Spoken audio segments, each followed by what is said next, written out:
Hello guys, good afternoon. Ato nang na tangtang evaporator ni Mazda. Katong nakita nga leaking. So atong gipangita og parts. Walay available nga evaporator nga bustot nimo sa badag sulda. So ang ako lang gihimo ani, ako na lang nigilis na og evaporator nga hanging type. Ano ni ron siya? Wag itaw available. Nabiblihin ang tagiya og pangita.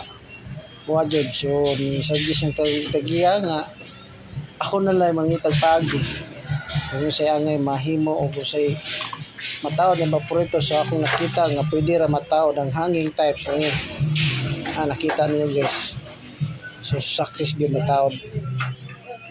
Ay, muna nga siya ug nagpasalamat ang tagiya nahimo ra gyud.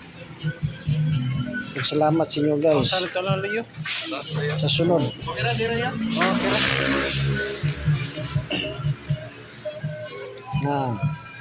So na lang ako nung ipakita o yun sa yung dinhira gini photo na ako ipakita sa inyo.